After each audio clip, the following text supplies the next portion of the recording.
mahadsan hawlaha noo fududaaday oo aadka u badan oo nooga qabsoomay maantay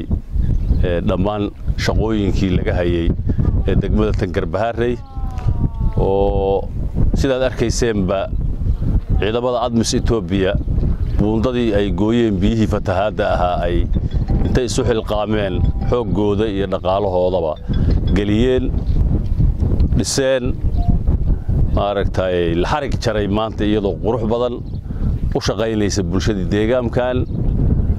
ilaahaygi noo suura galiyay shaqooyinka ay ugu horeysay midaas baan u mahad celinayaa iyagii shaqada qabtay oo maartay ciidamada ADMIS saraakiishooda iyo dawladoodaba waa uga mahad celinaya waxaan ognahay dad badan oo jooga Soomaaliya iyo meelo kale oo dibadda aba inay ka shaqeeyaan in colaado ay dhex maraan dawladaha wax nala qabanayo dariskeena ah oo Ethiopia ay ugu horeyso oo aan ognahay 2008 iyo 2007 argagixisadu markay la wareegtay deegaanka hadda aan joognay iyo dhammaan Jubbaland iyo Bay iyo dhamaantood ay la wareegtay wixii dawladnimada soo nooleeyay meeshii ay siyaasiyiintu u qaxday meeshii ciidamada lagu tababaray meeshii garabka nala ka soo siiyay iyo hubka meeshii dawladnimada iyo nidaamka laga soo celiyay waxbarashada iyo caafimaadka hadda bulshadu ay ku naaloonaysa aabaha oo ahayd oo ah Ethiopia haddana difaacaysa deegaankii oo joogta dhismihii iyo horumarkiina qayb ka qaadanaysa kuwa dhihi doona maaragtay oo raba inay ka gadaan bulshada inay cadow u yihiin sheegi doona waxaan rabaa bulshada inaan uga digo maaragtay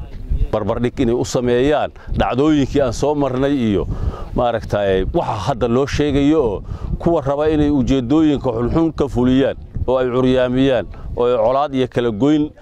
si ay dantooda u waayaan bulshadaas oo ay uga shaqeeyaan dib u dhac kalena ay u galaan warkooda inaanay dhageysanin baaq aan bulshada u dirayo way reer Garbaharey iyo dhammaan dadka Jubbaland iyo ummadda Soomaaliyeed waxyaabaha yaryar ee siyaasadaha oo isdiidan oo dadka madaxda iyo hogaamiyaasha oo Soomaaliya iyo Ethiopia dhexdooda ka dhacdhaca way iska dhamaan doonaan laakiin bulshada wada jirkeeda iyo isku xirnaanteeda iyo nabadeeda way mid muhiimka ah siinayno shaqsiga siyaasigu waqti buu leeyahay xilku haynaya uu ka tagayaa laakiin hadii ay colaaday iyo kala go imaadaan wax saameyn fog ku yeelanayo way shaqsiga laakiin in la qalbi dhowro hogaamiyaha oo rabitaankiisa kaliya dadku ay raacaan oo colaad ay ku badashaan intaasuna bulshada uma wanaagsana waxaan leeyahay kuwa aad wax u garanaya kuwa dadka sii walaaleeya ya hogaamiyayaal noqon doona kuwa khilaafku ka dhaxeeya kuwa aan ahayn baa bedeli doona marka wada jirkaas iyo maartay midnimadaas iyo walaalnimadaas ummadda baan anigu aad u jecelahay iyaga hadda hogaamiyaasha ana qalbigooda Allah noogu soo duwo wax badan oo wanaagsan way sameeyeen sidii ay wanaagaas asagoo aan meelna maartay wax xasaasiyad ku lahayn waqtigooda uu dhamaan lahaa dadkaas oo israacsan ay uga tagi lahaayeen iyagana intaas aan ugu ducaynayaa waxaan rabaa oo kale inaan iraahdo shaqadii aan ka soo haynay garoonkan oo ambisha iyo xoogaaga soo wadnay oo aan uga mahad celinayo bulshooyinka ku nool degmada Tangarbaharey marka hore oo iyadu iska lahayd hal abuurkii in garoonka loo balaariyo ahayd oo maartay aysan garoon la'aan ahaan lagu dhiirigelisay in la bixi doonaan qarash walba oo ku baxa qaybta weyn iyo qarashaadka ka qaatay ciidamada ADMIS Ethiopia oo difaaciyadii adkaayo dhex yaalay iyaguna markii aan codsanay balaariyay shidaalkii baabuurtii cagafta ah iyo iska rogayaashu ay noogu shaqeynayaan bixiyay maartay ilaalada iyo waardiyaha iyo amniga ka ahaa garabka iyo dhiirigelinta u sameeyay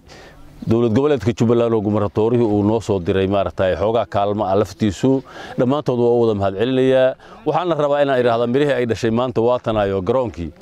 in la xarig jaro buu u baahan yahay maanta uu shaqeyn karaayo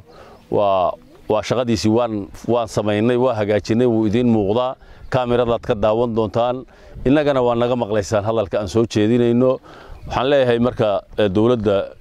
goboleedka Jubbaland